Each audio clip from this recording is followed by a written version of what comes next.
Some jobs don't break your body first, they break your spirit. The listing had been up for 12 days, and in that time, 3 men had walked out before lunch. One never came back after his first shift, and the last left his uniform folded on the front desk like a quiet surrender. No one said it out loud, but everyone in the building understood what that meant.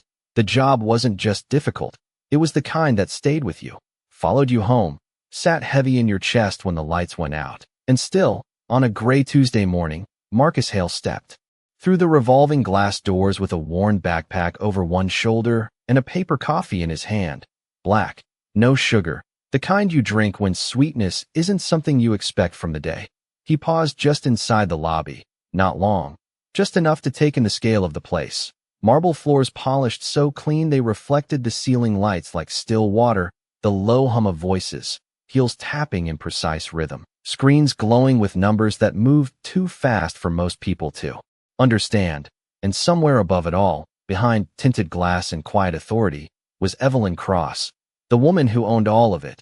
Though Marcus didn't look up, not yet, because men like him learned early that looking too high too soon only made people uncomfortable. "You here for the position?" the receptionist asked without lifting her eyes, her tone already carrying the answer she expected. Marcus nodded once, steady. "Yes, ma'am," he said, voice calm, not too loud, not too soft, just enough. She glanced at him then, quick, measuring, the kind of look that decides things before questions are asked, and something in her expression tightened just slightly, like she'd already added him to the list of those who wouldn't last. "Sign in," she said, sliding a clipboard across the counter. Marcus took it, his hands rough, calloused, steady as ever. He wrote his name carefully, like it mattered, like he mattered, even here, even now. Behind him, 2 men in tailored suits slowed just enough to notice. One of them leaned closer to the other and murmured something under his breath, not loud, but not quiet enough either. Marcus heard it. Of course he did. He always did. But he didn't react, didn't turn, didn't let it reach his face, because dignity, real dignity, wasn't something you performed for other people. It was something you carried when no one thought you had it. Upstairs, behind a wall of glass and silence, Evelyn Cross stood with her arms loosely crossed, watching the lobby feed without really meaning to. Her attention had been on quarterly projections just moments ago, numbers, margins, risk, the language she trusted, but something about the stillness of the man at the front desk caught her eye. Not what he wore, not where he stood, but how he stood, like the room didn't shrink him, like he had already decided who he was before stepping inside it. "That's the new one?" she asked without turning. Her assistant glanced at the screen, then back at her. "Yes, ma'am. Though," she hesitated, choosing her words carefully, "they usually don't make it past the first day." Evelyn didn't respond right away. Her gaze stayed on the monitor, on the man who had just capped his pen, adjusted the strap on his shoulder, and waited without impatience, without fear, just waiting, like he understood something no one else in that building did. And for a brief moment, something unfamiliar brushed against her thoughts.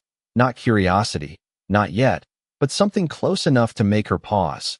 Down in the lobby, Marcus took a slow sip of his coffee, eyes forward, posture steady, as if the weight of everything he carried, the bills, the quiet nights, the small voice that called him Dad at the end of each day, had settled into something solid inside him, something that didn't crack easily. And when the elevator doors opened with a soft chime, he stepped forward without hesitation, not because he believed the job would be easy, but because he had already learned how to stand in places that weren't made for him, and stay anyway. The elevator rose in silence, smooth and controlled, the kind of movement designed to make you forget how far you were from the ground.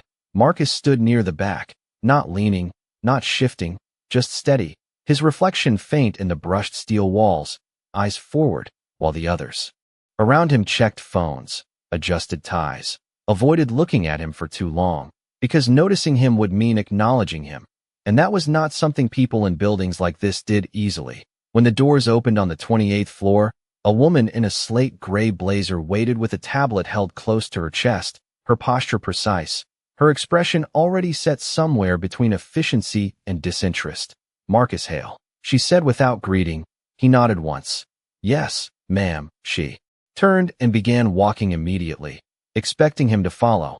And he did, keeping pace without rushing, without lagging. The hallway stretched long and quiet, glass offices on either side. People inside speaking in low tones, tapping on keyboards, living in a rhythm that felt practiced, rehearsed, like every movement had been approved in advance. "You understand the nature of this position," she said as they walked, still not looking at him. "High pressure, irregular hours, no margin for error." Marcus listened, then answered simply, "I understand." She slowed just enough to glance at him then. A brief flicker of something in her eyes, not quite belief, not quite doubt, just assessment. "Most people say that," she replied, and kept walking. They stopped at a door with no label, just a keypad and a quiet authority. She entered a code and stepped aside.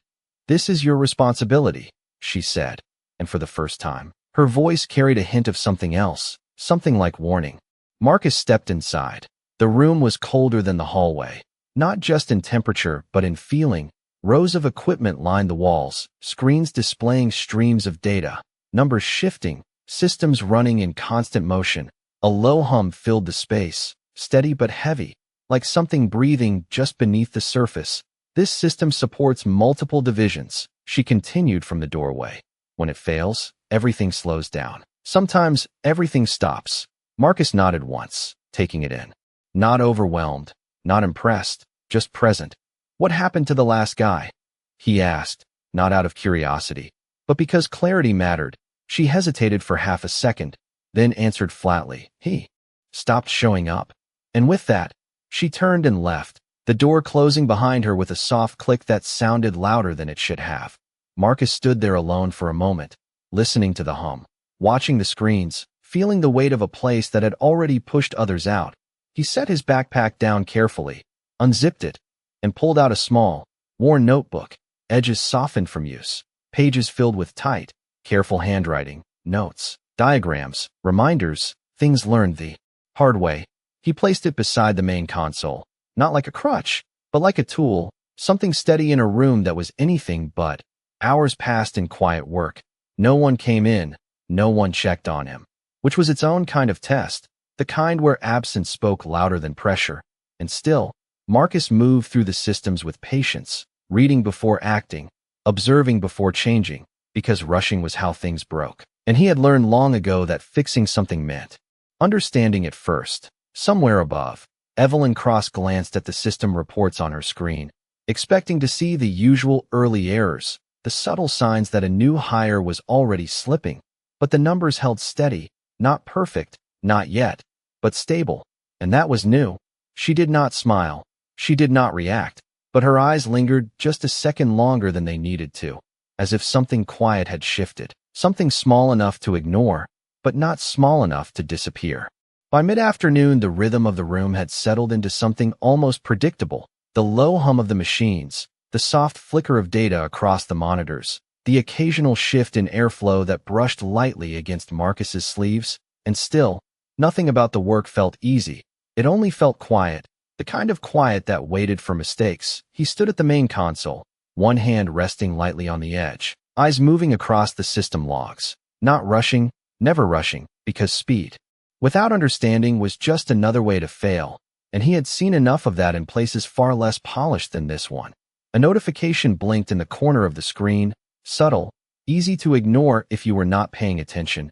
A minor fluctuation in load distribution, nothing critical, not yet. Marcus leaned in slightly, reading the sequence, the pattern beneath the numbers. Something about it felt off, not broken, just misaligned, like a note in a song that most people would never hear, but could still feel. He did not touch anything right away.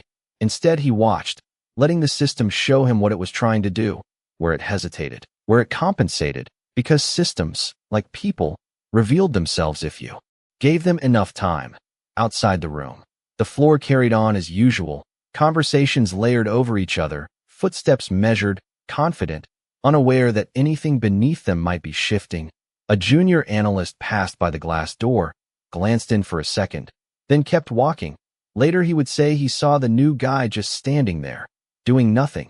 And that was exactly the kind of misunderstanding Marcus had learned to live with. Because from the outside, patience often looked like inaction, His phone vibrated once in his pocket. Short, soft, he pulled it out just enough to glance at the screen. A message, 2 words, and a small heart emoji drawn in uneven lines, the kind only a child would send. He read it once, then again, and something in his shoulders eased just a fraction, not enough for anyone to notice, but enough for him. He typed back carefully, thumb steady, then slipped the phone away, his focus returning to the console with the same quiet precision, as if nothing had interrupted him at all. The fluctuation ticked upward again, slightly more pronounced this time, still within acceptable limits, still something most operators would leave alone.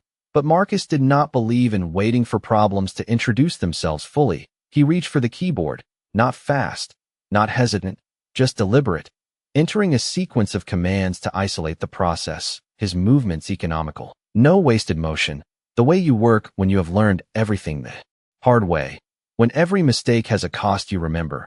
Upstairs, Evelyn stood near the window, the city stretching out beneath her in clean lines and distant motion, her tablet resting against her palm as she scanned through operational summaries, her attention caught briefly by a small deviation report. Nothing alarming, just a note that the system had been adjusted manually. Earlier than expected, she tapped the screen once, bringing up the details, her eyes narrowing slightly, not in concern, but in focus. The correction was precise, minimal, almost considerate, as if whoever made it had taken care not to disturb anything beyond what was necessary. She looked at the timestamp, then at the camera feed. The image of Marcus standing in that cold room, still, composed, not performing, not seeking acknowledgement, just working. Back below, the system stabilized fully, the numbers smoothing out into a steady flow, the quiet hum returning to its original rhythm. Marcus watched for another minute, maybe 2, just to be sure, then stepped back slightly, not satisfied, not relieved, just certain enough to continue. He picked up his notebook, flipped to a blank page, and wrote down a few lines, short, clear, something to remember later, something to improve, because for him, finishing a task was never the end of it. It was just part of staying ready. No one came in, no one said anything, and for a long moment, it felt like nothing had happened at all, except somewhere above, a woman who trusted numbers more than people found herself looking twice at the same quiet man on a screen. Not because he had done something extraordinary, but because he had not needed anyone to notice him doing it. Late afternoon settled into the kind of quiet that made small things easier to hear, the slight shift of a cooling fan, the faint delay between input and response, the kind of details most people filtered out without knowing. But Marcus stayed with them, not because he was searching for problems, but because he understood that systems spoke long before they failed, and if you listened early enough, you did not have to fight them later. A soft knock came against the glass, not urgent, just enough to announce a presence. Marcus turned slightly. The same woman in the slate gray blazer stood there again, tablet in hand, her expression unchanged. "You have been in here for over 4 hours," she said. Stepping inside without waiting for permission. Most people request assistance by now. Marcus nodded once. "I am still learning the flow," he replied. Simple, direct. She watched him for a moment, as if expecting more, some explanation, some justification, but none came. Just that same steady presence. She glanced at the screens, then back at him. "You adjusted the load distribution earlier," she said, not asking, just stating. Marcus met her gaze briefly. "Yes, ma'am. Why?" she asked, a slight edge in her tone now, not aggressive, but testing. Marcus did not look back at the screens. He answered without needing to. "It was drifting," he said. "Not failing, but it would have." She held his eyes for a second longer than necessary, then looked away first. A small thing, easy to miss, but not meaningless. "Next time," she added, "report before you act." Marcus nodded again. Understood. And just like that, the moment passed. She turned and left, her heels echoing softly down the hallway. But something in her posture had shifted, not softer, not warmer, just less certain. Inside the room, Marcus returned to the console without hesitation, no reaction lingering on his face, no frustration, no pride, just work, because for him, being questioned was not new, and proving himself was never something he tried to do with words.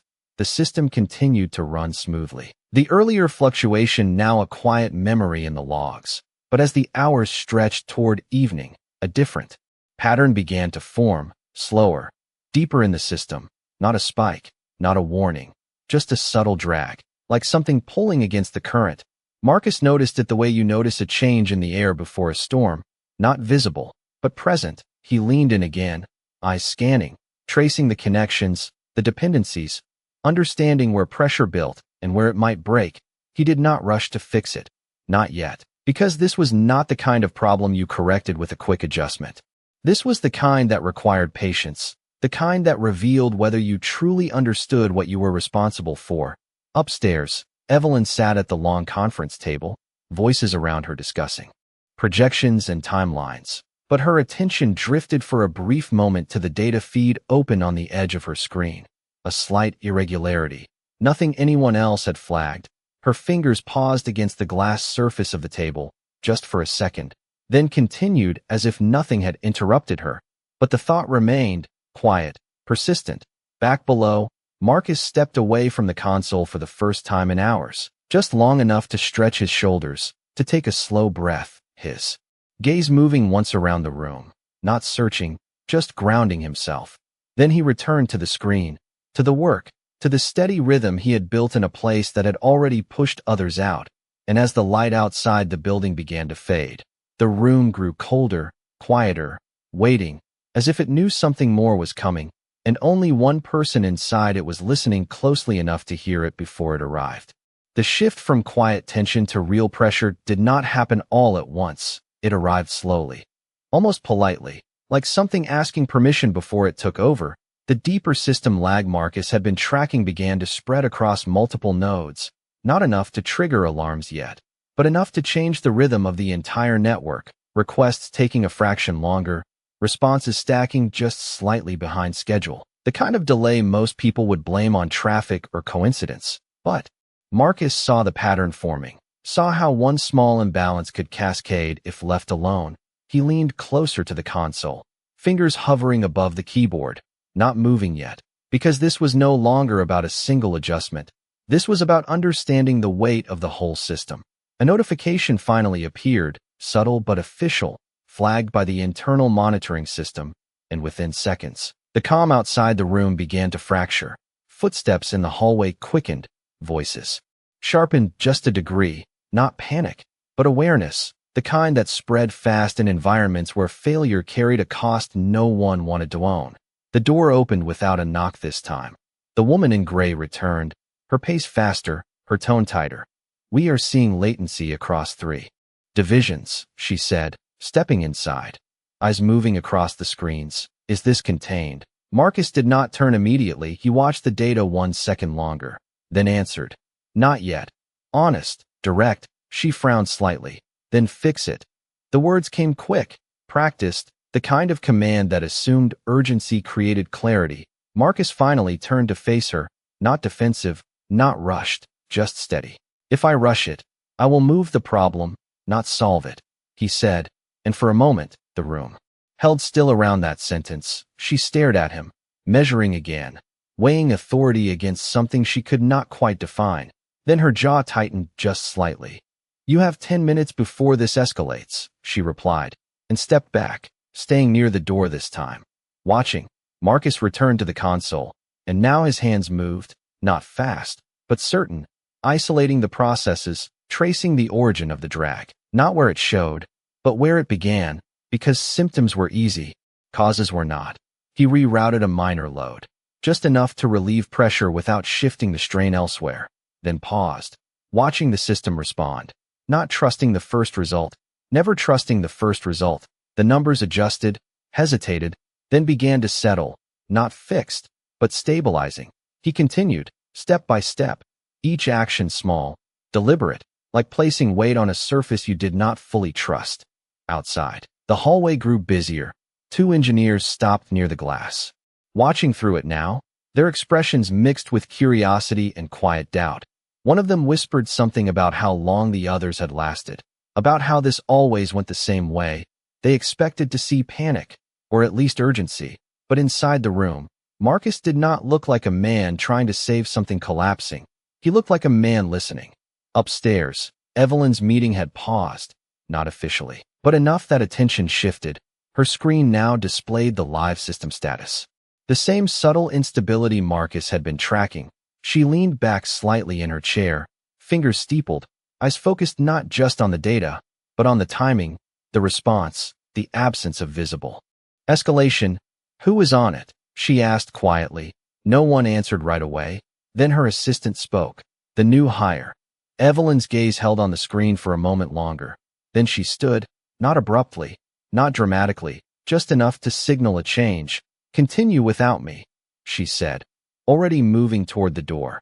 Back below, Marcus completed another adjustment, the system now responding more evenly. The lag receding like a tide pulling back from the shore, not gone, but losing its hold.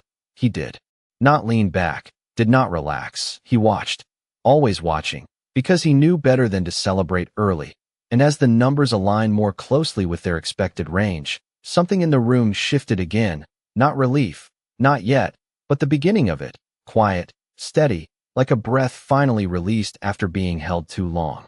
The system did not recover all at once. It never did. It eased back into balance the way a room settles after tension leaves it, slowly, almost cautiously, as if it needed to be sure the stability would hold. Marcus stood there watching the final metrics align, the latency dropping into acceptable thresholds, the load redistributing evenly across the network. Nothing dramatic, nothing loud, just a quiet return to order. And still, he did not step away, not yet, because he understood that real problems did not end when the numbers looked better. They ended when they stayed that way. Behind the glass, the two engineers had stopped whispering, their posture different now, less certain. One of them leaned closer to the door, as if trying to understand what had just happened without fully admitting that something had happened at all, because acknowledging it would mean reevaluating what they thought they knew, and that was never easy. The woman in gray remained near the entrance, her tablet now lowered slightly, her eyes fixed on the screens, then on Marcus, then back again. The urgency that had filled her voice earlier replaced by something quieter, more measured. She checked her device, then the system, then finally spoke, not as a command this time, but as a statement. The latency is clearing. Marcus nodded once, still focused. It should continue to stabilize, he said, no pride in his tone, no relief, just information. She watched him for another second, then gave a small nod, almost to herself, before stepping aside, the tension in her shoulders easing just enough to notice. The door opened again, but this time no one announced it, no footsteps rushed ahead of it, no voice prepared the room. Evelyn Cross entered without urgency, her presence filling the space not because she demanded it, but because everything in the building had been designed to respond to her. She did not speak immediately. Her eyes moved first, across the screens, the stabilized data, the steady flow, then finally to Marcus, who had not turned yet, not out of disrespect, but because he was still watching the system, still listening, still making sure the work was done. For a moment, no one said anything. The room held a different kind of silence now, not the one that comes before something breaks, but the one that comes after something holds. Marcus finished his last check, then stepped back slightly, only then turning, his posture unchanged, his expression calm, as if this moment was no different than any other. Evelyn studied him, not the way people usually did, not measuring his clothes or his place, but something else, something quieter, like she was trying to understand the space he carried with him. You corrected it, she said finally, her voice even, controlled. Marcus met her gaze briefly. Yes, ma'am. Why did you not escalate sooner? She asked, not sharply, but directly. Marcus did not hesitate. Because it was not ready to be escalated, he replied. It needed to be understood first. The answer hung there, simple, unembellished, and for the first time since she had entered, Evelyn did not respond immediately. Her eyes held on him just a fraction longer, as if something in that sentence had landed deeper than she expected. One of the engineers shifted behind the glass, waiting, perhaps expecting a correction, a critique, something to re-establish the order they understood, but it did not come. Instead, Evelyn gave a small nod, not approval, not quite, but recognition, and turned her attention back to the screens for a Moment. Then back to Marcus. Continue monitoring, she said. The same words she would have said to anyone. But the tone carried something different now. Something less distant. Marcus nodded once. Yes, ma'am. And just like that, the moment passed. She turned and walked out, her steps measured, her expression composed, but her thoughts no longer entirely occupied by numbers. Inside the room, the hum returned to its steady rhythm. The screens to their quiet flow. Marcus picked up his notebook. Again, writing down a few final observations, not for anyone else, not for recognition, just for the next time something like this would come, because he knew it would. Systems always tested the people responsible for them, and outside, beyond the glass, the people who had doubted now stood a little quieter, not because they had been told to, but because something they did not expect had just happened, and they were still trying to understand how. Even after the room returned to its steady rhythm, something had changed in the way people moved around it. Not openly, not in a way anyone would admit, but in the small pauses, the extra glances toward the glass, the conversations that stopped just a second too late. When Marcus stepped out briefly to refill his coffee, the building had not shifted for him, not officially, but perception had begun to bend, and that was always the first thing to move. Marcus walked down the hallway with the same measured pace, cup in hand, eyes forward, not searching for reactions, not avoiding them either, just present, the kind of presence that did not ask for space but somehow created it. A junior analyst who had ignored him earlier now stepped slightly aside, not out of courtesy exactly, more out of uncertainty, as if he was no longer sure where Marcus fit in the hierarchy he understood. Marcus gave a small nod as he passed, nothing more, nothing less, because respect, to him, was not something that changed depending on how others behaved. When he returned to the control room, the air felt the same, cool, controlled, indifferent to what had just happened. He set his coffee down near the console, untouched for the moment, his attention already back on the screens, because for him, the work had not ended when the system stabilized. It had only moved into a quieter phase, the kind where most people relaxed, and problems often returned. A soft movement at the doorway drew his attention, not urgent, not commanding. Evelyn stood there again, but this time without anyone announcing her.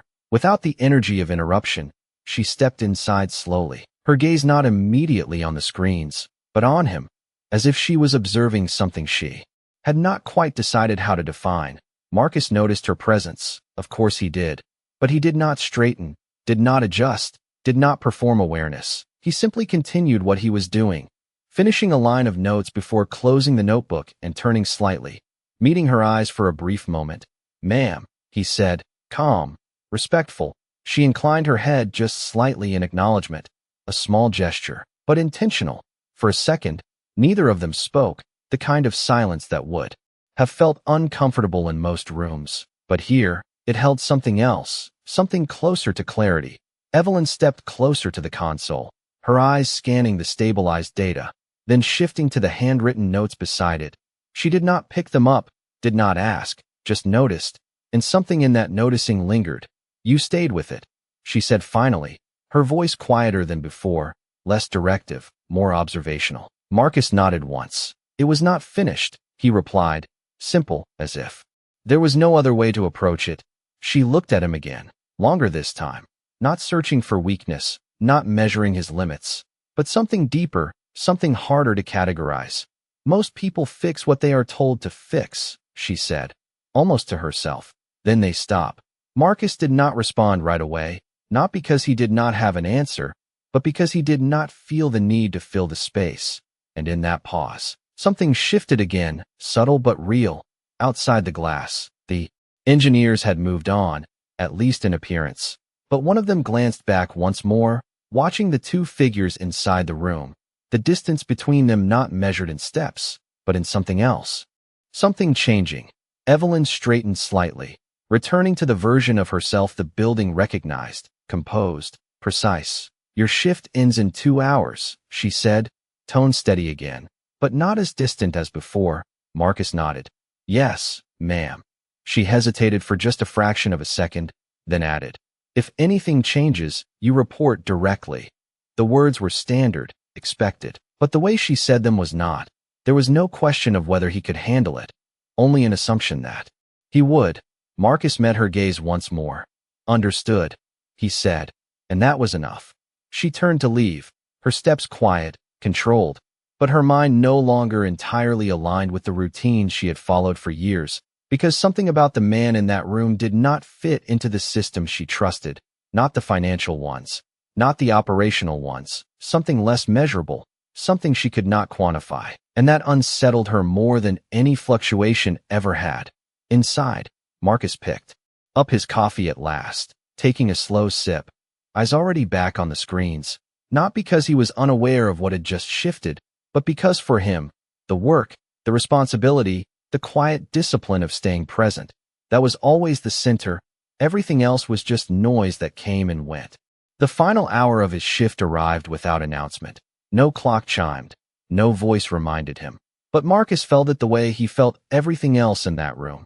Through rhythm, through the subtle slowing of activity outside, through the way the hallway sounds softened as people began to leave or shift into quieter work. And still, inside the control room, nothing truly changed. The system continued its steady flow, numbers aligning, processes running clean, as if the earlier tension had never existed. But Marcus did not treat it like a finished story. He moved through the checks again, not repeating out of habit, but out of discipline, confirming each layer, each connection, because consistency was not something you assumed, it was something you verified.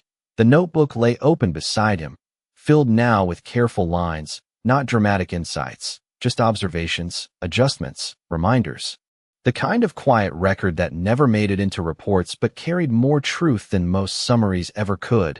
He added one more note, paused for a second, then closed it gently, not with satisfaction, just with completion. Outside the glass, the building had begun to exhale. Conversations were softer, footsteps less hurried, the pressure of the day dissolving into something more manageable.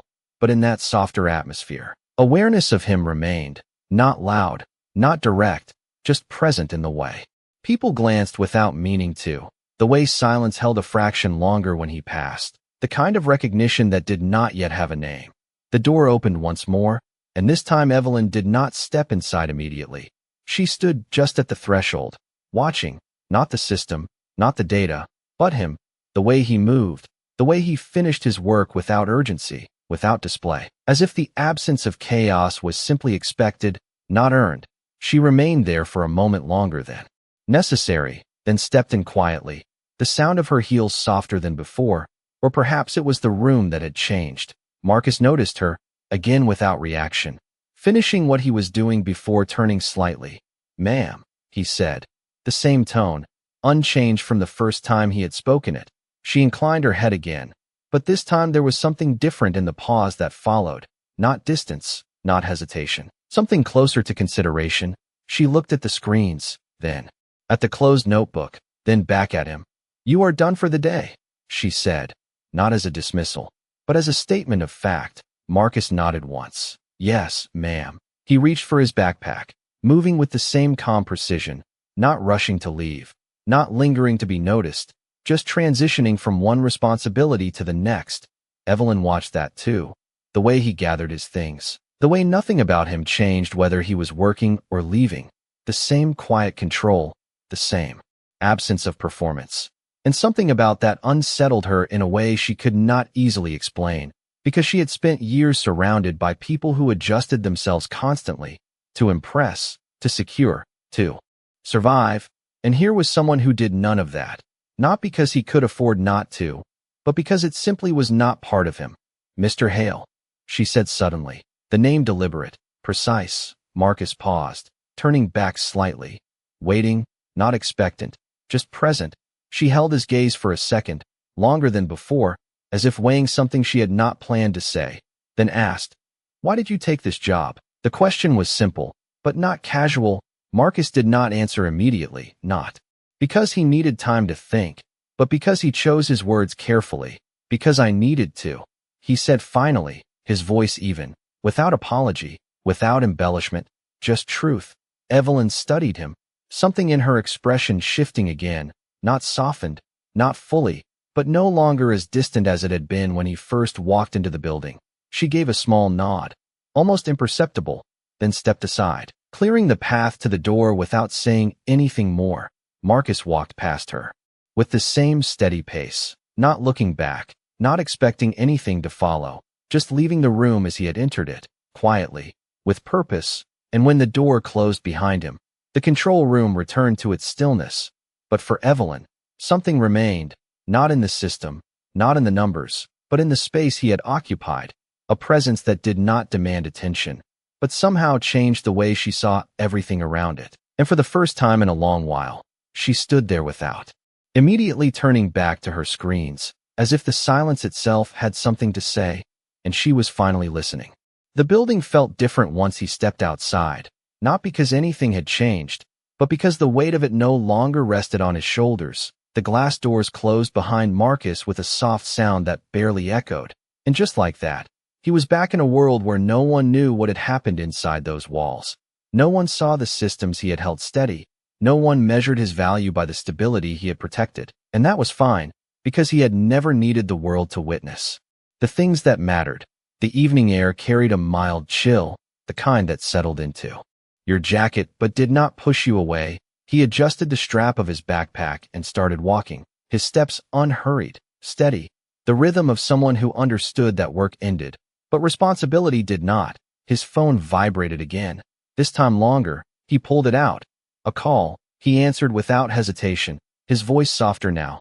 Lighter. Hey, kiddo, he said, and whatever was said on the other end brought a small, almost invisible smile to his face, the kind that did not need to be seen to be real. Yeah, I am on my way, he added, and after a short pause, I will bring something warm. He ended the call, slipping the phone back into his pocket, his pace unchanged, but something in him had shifted, not in the way people inside the building would recognize, not achievement, not status, just purpose, clear and simple. Back inside, high above the street, Evelyn stood alone in the control room, the same room that had tested and rejected others, now quiet, almost indifferent, the screen steady, the system running as if nothing had ever threatened it. But she knew better. She had seen the pattern, the timing, the absence of chaos where there should have been some. She walked slowly toward the console, her heels softer against the floor, her attention no longer divided between numbers and expectations, but focused, singular. She looked at the place where Marcus had stood, not physically marked, nothing left behind except a closed notebook and a system that no longer struggled. She reached out, not to touch anything, but to rest her hand lightly against the edge of the console, as if grounding herself in something she could not yet define.